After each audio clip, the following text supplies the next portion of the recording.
from Skein Sisters.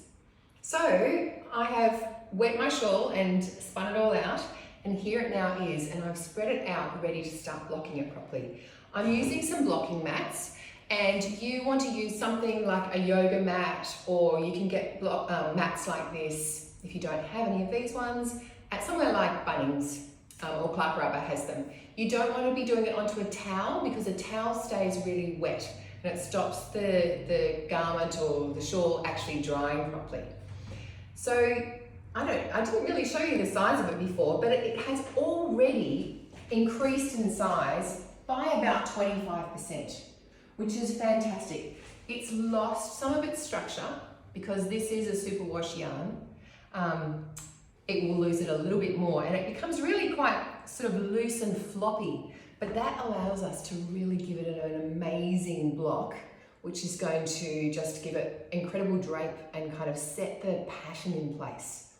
So what I want to do first off is use my blocking wires, which come in a packet like this, the Knit Pro Lace Blocking Wire Kit.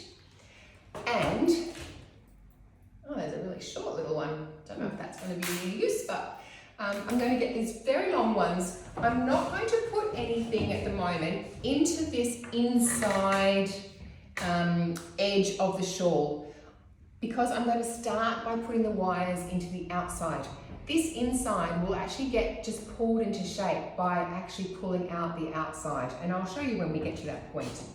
So I am going to start by popping my wires through the points. I'm not going to worry about doing it down this bit because really we want the shawl to end up looking like this. So depending on what your shawl is like is where you put the wires. So rather than sticking it, I'm going to find a nice big hole like that one there and just start sliding them through. So that's just below the I-cord on this one. All the way.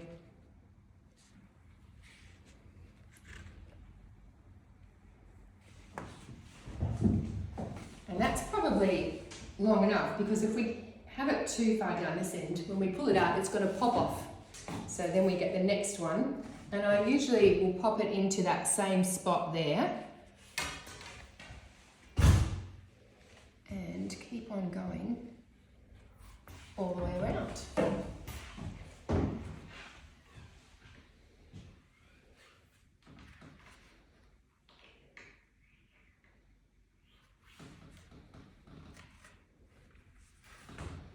How are we going? Maybe one more? Two more? I've got Jane in my camera today. Maybe one. Yeah, I think one really. Yep. So we're going to pull it out and it's going to be looking like this.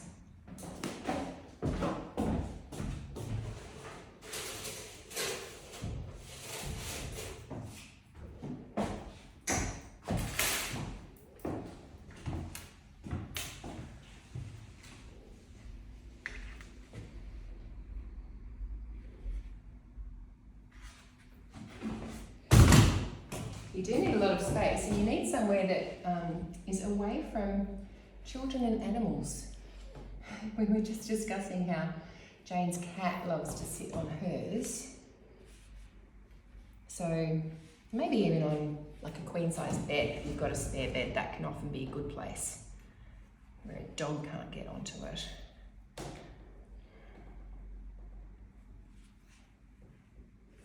Oh, that's it for that one.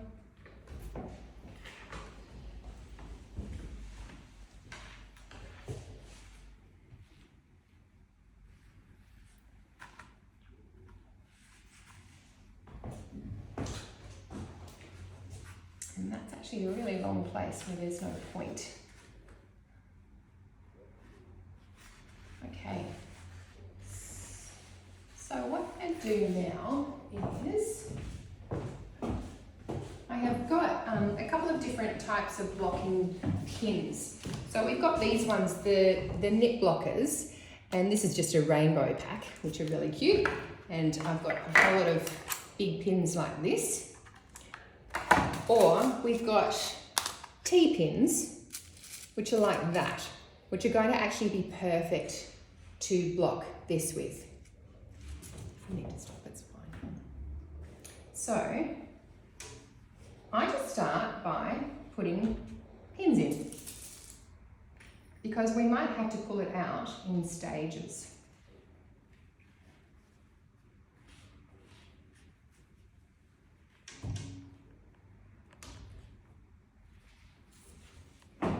And we just work our way all the way around.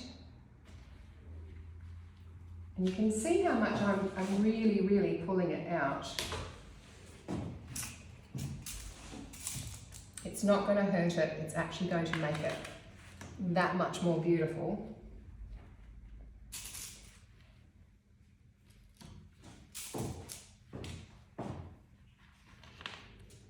And we just keep on going all the way. You can see how much the brioche has really opened up. Because I was feeling a little bit sad. I love the pink colour so much, which is called Flower Boxes. And I was thinking, oh, I'm not going to get to see as much of the pink as I like. But in fact, when you do this, you've got the pink coming through in between the green there. And of course, when you wrap a shawl around your head, or around your neck, you see both sides, don't you?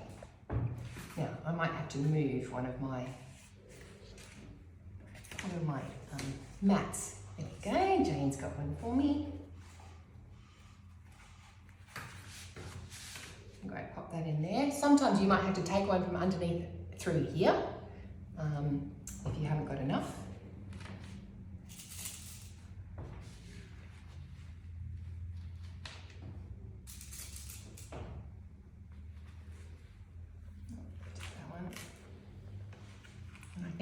I think that one will be okay, just because it's been drawn out by the two on either side.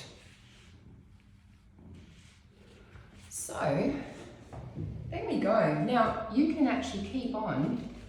You might even be able to pull it out even that bit more. Once you've got the whole thing in place, you can keep on going and really pull it.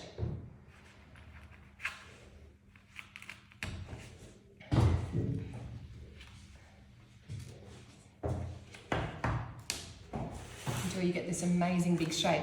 If something is too small, this is often a way that you can actually fix it too, is by blocking it and really giving it a good stretch. You can add quite a lot of size to something. There we go.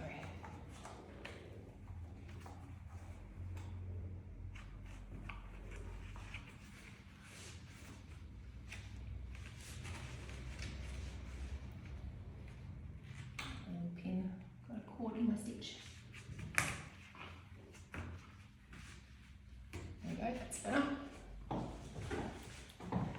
So, I think that's looking pretty fantastic. Jane and I were talking about sometimes whether you need to actually pin along this long edge, and I'm quite happy with that at the moment because it's forming a really lovely smooth curve, sometimes at this point here. So that's where the start of it was. It's a very asymmetrical shawl. That can often have a funny lumpy bit like that. And in that case, I would pin on either side to actually pull that into shape. And the other times, sometimes if you're pulling a lot this way, you want to actually pull it back that way to open it up. And what that would mean is I would then use a big one like this and actually just anchor it in like that. And you can do it close or far apart. It's up to you. But these lovely blocking pins actually really smooth the edges. Whereas if you were going to use a little pin like this, I'll just show you, it's going to give you a point, which you don't want. You want that edge to be really nice and smooth. So now it's just a matter of leaving it to dry and you're pretty much done. Hooray!